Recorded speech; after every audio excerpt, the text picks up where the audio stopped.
Chapter 212. To express vague worries would only invite danger in return. There was no need to make a fuss every day just because one was worried. Yuder had merely been waiting in silence, but it seemed that his demeanor appeared extremely calm to others. He recalled a particularly serene expression on his face and absently stroked his chin.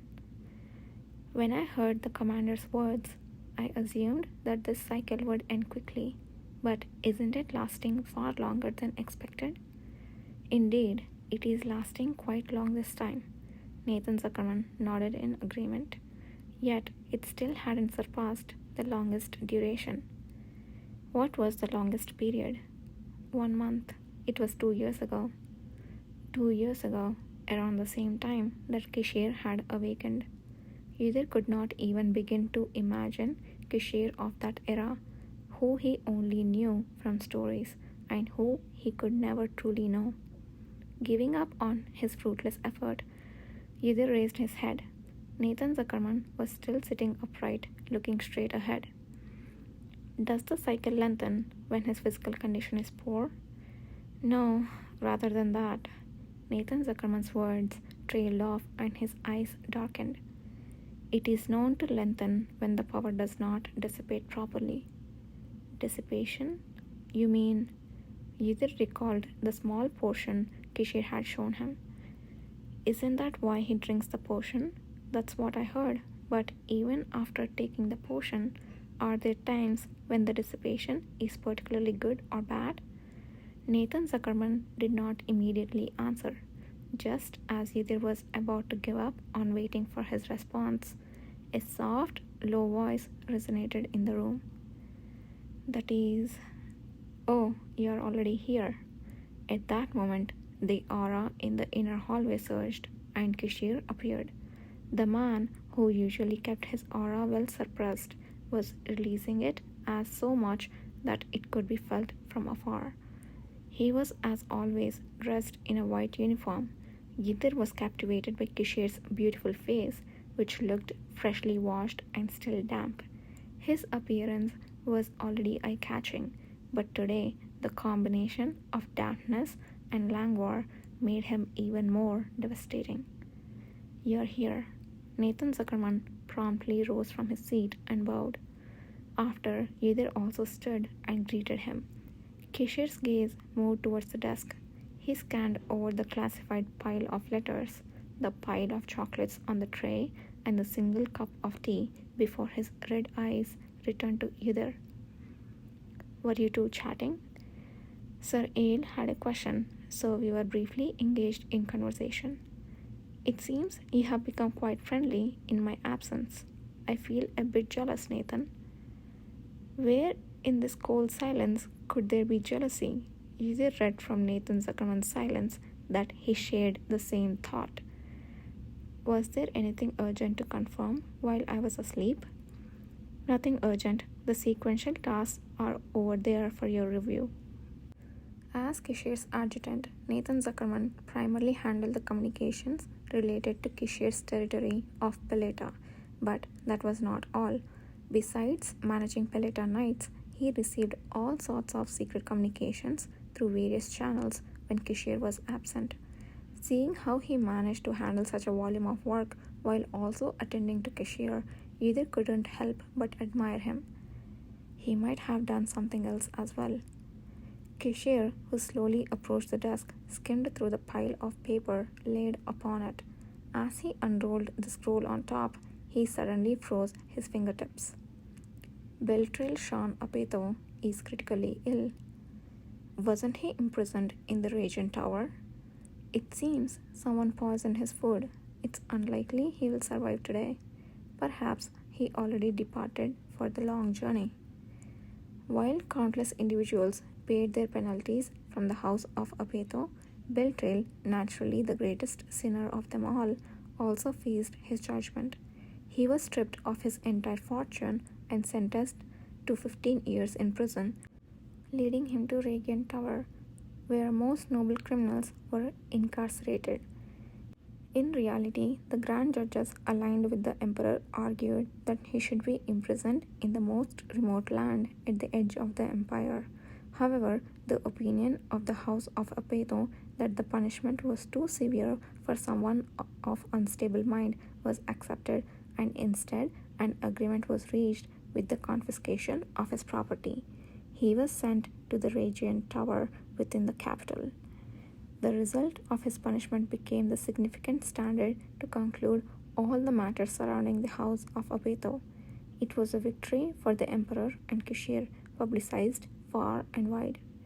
Kishir did not personally attend it, but either saw with his own eyes how the people of Hartan who returned after witnessing the verdict, the awakeners who had suffered, and Debron rejoiced. He recalled their faces when they finally returned to their homeland after Beltrail's trial, as if they were finally free from their pent-up resentment and anger. If those who had left quickly in the middle of the night, so as not to bother Kishir any further, heard this news, what would they think? Without a doubt, it was a job well done. However, Yuder had to think about what was next. He moved to Kishir's side and opened his mouth. Has it been determined who did it? Of course, there is no evidence, but circumstantially, it's probably Ash's Shan Apeto. Ash's, if he, who now took control of the family, had wished to eliminate Beltrail, it was completely possible. After all, having him alive wouldn't bring any benefit to the future of the House of Apeto. So the first son has officially made his move. Yes, the Duke of Apeto is trying to defend, but the Duke still hadn't woken up. It will be a tough for a while. I'm curious about who will win. Kishir, who said this, looked much better than he had yesterday. There was no comparison since yesterday Yuder had only seen him when he had finished his work. Yuder looked at his face and naturally responded, "Whichever of the two wins, there should be no harm to you, Commander." I'm trying to make sure that's the case. And so it will be. Regardless of who will win, the future of Duke Apeto was dark, and Ashes wouldn't be able to beat his frail body. Kishir chuckled lightly. Your assurance is as strong as if you have seen the future. Yudir paused for a moment, but quickly regained his composure. Well, my prediction is that the first son will win in the end. Once he takes over the Duke's position, we will have to wait and see what happens next. As he muttered, Kishir slumped into his chair and let out a long breath. Nathan, could you make me a cup of tea? Of course. Is there anything else you need? Kishir shook his head. Just wait a moment, please. Nathan Zuckerman, who had nodded to Yudir, left the commander's office. Kishir beckoned Yudir closer with a gesture of his hand. How had things been lately? It's been hard to check in since I haven't been able to get out. Everyone is training diligently. Their morale has risen since the trial of the House of Apeto. At Yudir's response, Kishir suddenly wore an odd expression. Yudir stopped mid-sentence and blinked. Wasn't that what you asked about? No, I was curious about that too, but what I asked about... Kishir trailed off, chuckling weakly, as if he found his own question amusing. His red eyes softened. I asked about you. Something in Yudir's chest felt tight. He could feel the atmosphere subtly shift. Unintentionally, his gaze fell to Kishir's lips before dropping away. Looking at his smile was, for some reason, difficult. I am, of course, well. You saw me yesterday, didn't you? That was brief, very brief. Nothing had changed since they had admitted their attraction and shared a kiss. Despite the trials they had faced, including the first conflict with the House of Apeto and Kishir's constant struggles with his own body, Kishir's attitude towards Yudir had remained unchanged.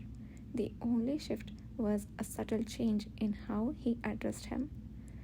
Whenever their faces brushed past each other in passing as they locked eyes during conversations about work, the intensity of his gaze was warm yet fierce.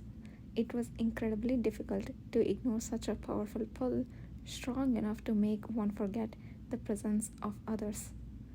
Time and space seemed to melt away in his presence.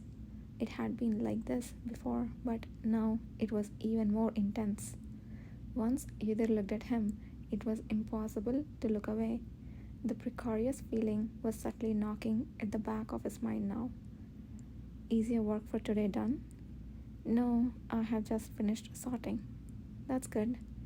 Not understanding what he meant by good, Yuder looked at Kishir, who was smiling at him. Then you can stay here for a bit longer. Do you want me to stay here longer? If possible. His answer was light, almost joking, but it could have been serious. Yudir hesitated, unsure of how to respond, before cautiously opening his mouth. I will try. How? His languid voice asked again, seemingly teasing. Why don't you give me more tasks to do here, Commander? Yudir thought this was a pretty good response. However, Kishir's red eyes, holding a deeper heat than usual, seemed to disagree. He soon tilted his head and spoke, a smile playing on his lips.